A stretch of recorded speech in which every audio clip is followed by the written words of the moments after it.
Welcome to Rude Tuner's Arcade. I'm your host RT, and today we're going to be taking a look at a Nintendo classic, Ice Hockey. Now, Ice Hockey on the NES was released in 1988 and quickly became a staple in many gamers' collections due to the fact that it was a Nintendo title, and as we know, Nintendo games for the NES were abundant and you can find them pretty much anywhere. And with the fast-paced action of the game, noting that you do have to put it on level 5, it's still remembered fondly by many retro gamer enthusiasts today. Now, some sports games from the NES era, they often get a bad rep. With limited graphics, repetitive gameplay, they can make them feel shallow and unengaging compared to more modern titles, or even titles that were on the NES in that era. I mean, let's keep it real. Who could forget the endless hours of button mashing and fun in games like Tecmo Bowl, RBI Baseball, Ring King?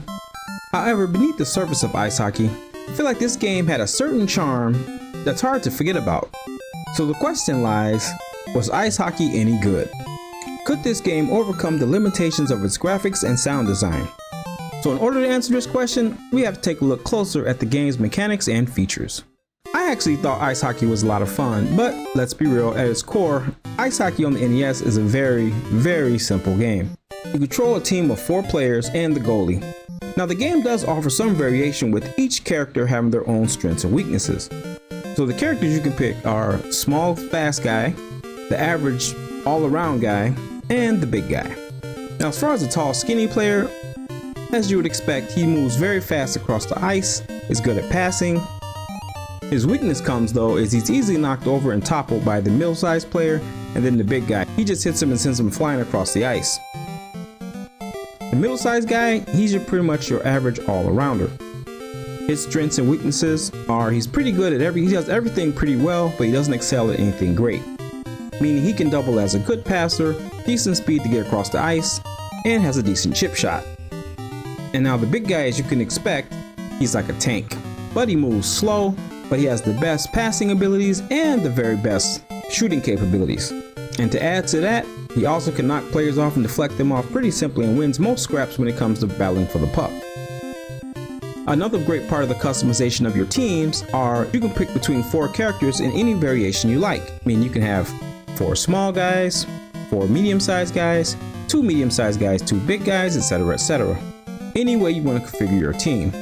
Now one thing with Ice Hockey as opposed to other sports games like Tecmo Bowl is, in this particular game, all teams are equal. The only thing that makes them different is the color of the team you pick. Outside of that, all teams have the same strengths and weaknesses, depending on what variation of characters you pick. Now, like I said earlier, if you turn the speed up to level 5, then the game becomes fast and frantic, and focuses more on quick reflexes and clever positioning. My opinion, it's a game that's easy to pick up, and honestly, kind of easy to master if I'm just being real.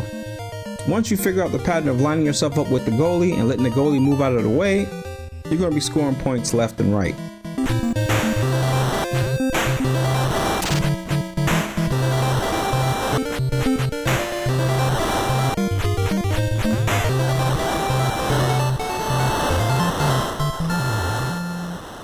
Now the game is a lot more fun with 2 players, because after a while you'll be so far ahead of the computer once you figure this game out, you might get bored pretty easy. But with a second player, as in most Nintendo games, the game opens up and becomes a lot more fun. As far as rules in the game, well, they're kind of loose. You do have an icing call, that's one of the main ones, and it actually does have a penalty box, where you can have up to 2 players on an opposing team in the box at one time. Once you score a goal though, you will get one of your characters back. I do appreciate the animation in the fight scenes, even though it's more comical like a schoolyard brawl.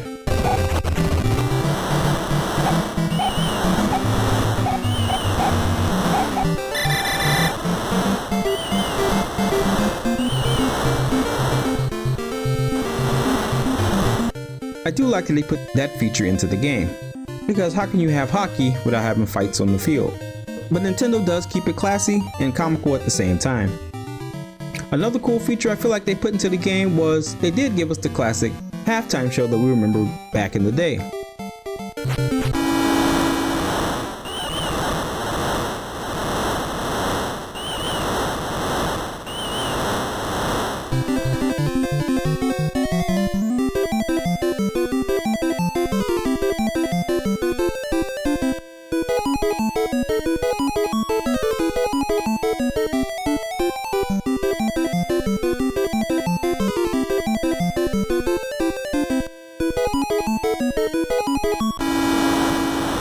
outside of that, I really don't feel like it's a whole lot more to say about ice hockey.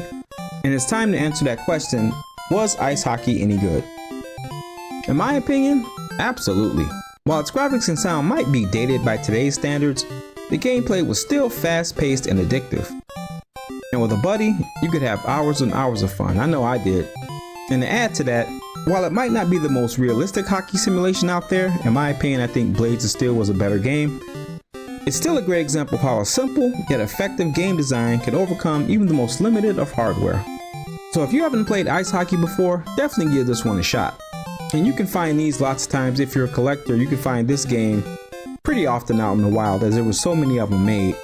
Again, going back to this being an actual Nintendo game, you can find them for relatively cheap. So that's going to do it for ice hockey, guys. Please rate, comment, and subscribe. That way you don't miss any more game reviews or gaming news on this channel. And with that, take care of yourself, protect your inner peace, God bless you, and we'll catch you on the next one. Thanks for watching.